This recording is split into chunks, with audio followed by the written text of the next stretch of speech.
औज़ुबिल्लाहि मिनश्शैतानिर्रजीम बिस्मिल्लाहिर्रहमानिर्रहीम। 10th class. आज हमारा टॉपिक है चेंज इन स्टेट।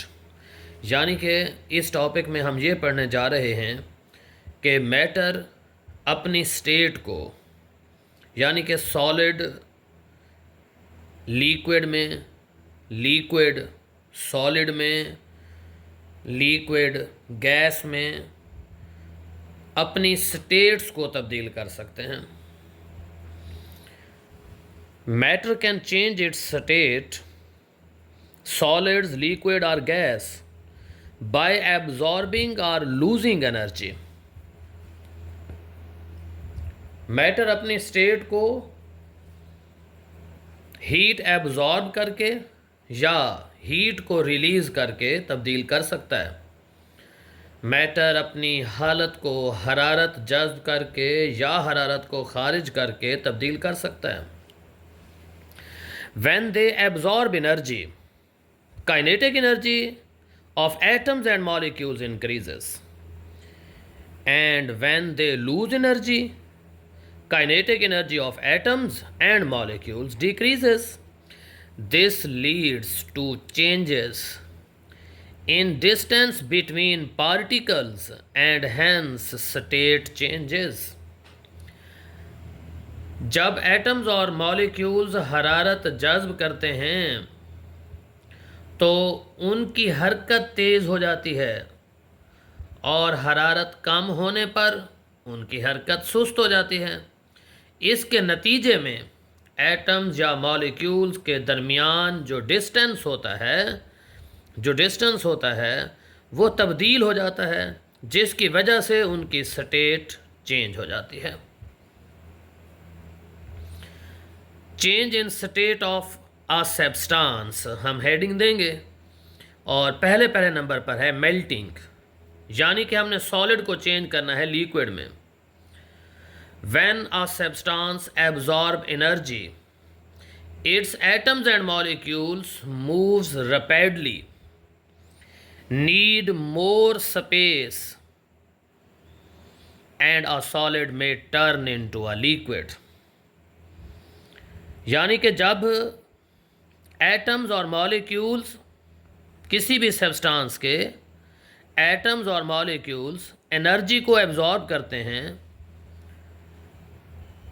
तो वो ज़्यादा तेज़ी से हरकत करते हैं। जब ज़्यादा तेज़ी से हरकत करते हैं तो उनके दरमियान फासला बढ़ जाता है, जिससे सॉलिड लिक्विड में तब्दील हो जाता है। सेकंड नंबर पर है बॉइलिंग। बॉइलिंग में होगा कि लिक्विड ने चेंज होना होगा गैस में। Continued absorption of energy can convert a liquid into a gas. जैसा कि हमने मेल्टिंग में पढ़ा था कि अगर सब्सटेंस एनर्जी को एब्जॉर्ब करता है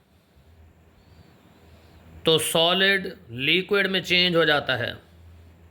इसी बात को कंटिन्यू किया गया है कि अगर यही एब्जॉर्प्शन मुसलसल जारी रहेगी तो फिर लिक्विड गैस में चेंज हो जाएगा। थर्ड नंबर पर आता है कंडेंसेशन, यानी कि गैस का लिक्विड में चेंज होना। When energy is lost, molecules slow down, come closer together, and a gas turn into a liquid। हरारत कम होने से, when energy is lost, यानी कि हरारत कम होने की बात हो रही है कि हरारत कम होने पर मॉलिक्यूल स्लोज डाउन, मॉलिक्यूल सुस्त हो जाते हैं। कम क्लोज टूगेदर, एक दूसरे के करीब आ जाएंगे, and a gas can turn into a liquid, और उसका नतीजा ये निकलेगा कि गैस लिक्विड में चेंज हो जाएगी। लास्ट में आ रही है सॉलिडिफिकेशन, यानी कि लिक्विड का वापस सॉलिड में चेंज होना। Further energy loss can convert a liquid back to a solid. हरारत कम होने से मॉलिक्यूल स्लो हो जाते हैं, करीब आ जाते हैं, और गैस लिक्विड में तब्दील हो जाती है। अब लास्ट में हमारा एक नोट है कि intermolecular forces are strongest. Intermolecular forces are strongest in solids and weakest in gases.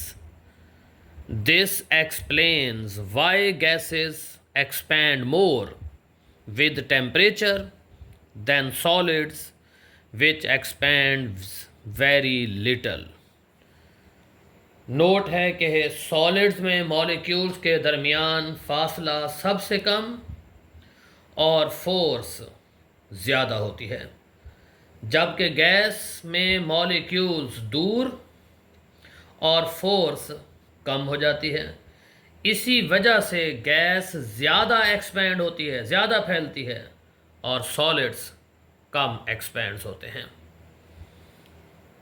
बहुत शुक्रिया। हमारा टॉपिक आज का चेंज इन स्टेट इख्तिताम पजीर हुआ। इसमें अगर आप कोई क्वेश्चन करना चाहें तो आप कर सकते हैं। बहुत शुक्रिया।